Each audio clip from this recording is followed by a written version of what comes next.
ان یثقفوکم یکونوا لکم اعداء ویبسطوا الیکم ایدیہم والسنتہم بالسوء وودوا لو تکفرون۔ اے لوگو، یہودیوں اور عیسائیوں اور کافروں کو، مشرکوں کو اپنا دوست نہ بناؤ۔ وہ چاہتے ہیں کہ کسی طریقے سے تم پر حکمرانی کریں۔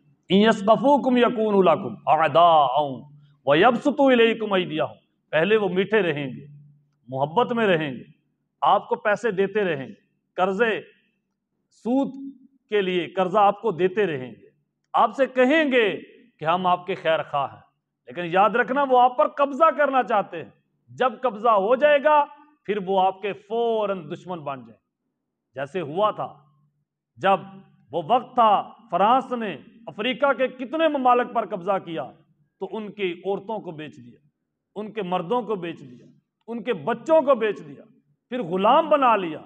پھر ایسے ہی اب بر صغیر پاک و ہند میں جو ہوا وہ بھی آپ کے سامنے ہے، لاکھوں کیا کروڑوں کی تعداد میں لوگ قتل ہوئے، اور عالم، فاضل، محقق کتنے لوگ مارے گئے، اور لوگوں کے کاروبار اجڑ گئے۔ پھر بس وہی ان کے لوگ رہے جو ان کے چیلے تھے۔ اس لیے اللہ تعالیٰ نے کیا خوب ارشاد فرمایا ہے، ان یثقفوکم یکونوا لکم اعداء ویبسطوا الیکم ایدیہم والسنتہم بالسوء وودوا لو تکفرون۔ اللہ تعالیٰ نے فرمایا پھر وہ آپ پر زبان درازی کریں گے، آپ کے خلاف بولیں گے۔ وہ تو یہ چاہتے ہیں کہ کہیں آپ بھی کافر ہو جائیں، یعنی جیسے ہم عیش و آرام کی زندگی گزار رہے ہیں ایسے تم بھی کافر ہو جاؤ، ہمارے چیلے بنو، پھر آپ کو بھی ہم وہی چیز دیں گے جو ہم خود کھا رہے ہیں۔ یعنی وہ اپنے پنجرے میں آپ کو قید کرنا چاہتے ہیں۔ یاد رکھنا میرے مسلمان بھائیوں، ہمارا ملک پاکستان اس وقت سے تباہ ہونے کی طرف جا رہا ہے اور تباہ ہو رہا ہے جس دن سے ہم نے آئی ایم ایف سے پیسے وصول کرنے شروع کیے، اور جب تک ہم آئی ایم ایف سے پیسے لیتے رہیں گے وہ ہمیں پیسے دیتے رہیں گے، لیکن اس شرط کے ساتھ کہ غریبوں کا گلا دباؤ اور امیروں کو مزید امیر کرو اور غریبوں کو مار ڈالو۔ کیوں؟ اس لیے کہ وہ چاہتے ہیں کہ لوگ ہمارے غلام بنیں اور پھر ہم ان غلاموں پر اپنی کمندیں ڈالیں۔ اب کمندیں وہ ڈال چکے ہیں، اگر وہ اتنے خیر خواہ ہیں تو وہ ان کو پتہ ہے کہ یہ پاکستان ایک غریب ملک ہے، وہ پیسے معاف کیوں نہیں کرتے، وہ پیسے چھوڑ کیوں نہیں دیتے؟ ان کے پاس کروڑوں کیا کھربوں اربوں ڈالر ہیں، تو یہ پیسے ان کے سامنے کیا ہے؟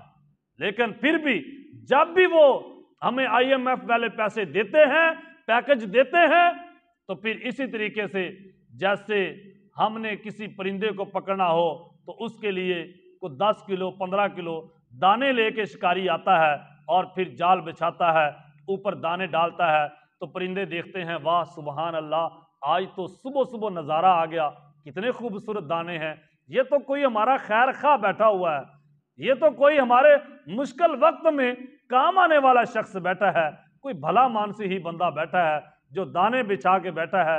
اور کیا صبح صبح ہم نکلے ہیں تو اللہ نے بہار ہمیں دے دی ہے، اور ہم تو گھر میں اپنے گھونسلوں میں بھوکے تھے، پیاسے تھے، آج تو کیا خوب راشن مل گیا ہے۔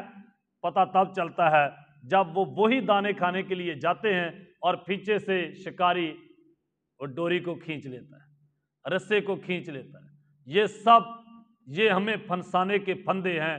یہ آئی ایم ایف کا جتنا بھی پیکج ہے یہ سب مسلمانوں کو ذلیل کرنے کے لیے ہے، اور ہم سمجھتے ہیں کہ ہماری معیشت کبھی دیکھا ہے آئی ایم ایف سے معاہدہ کرنے کے بعد پاکستان نے ترقی کی ہو؟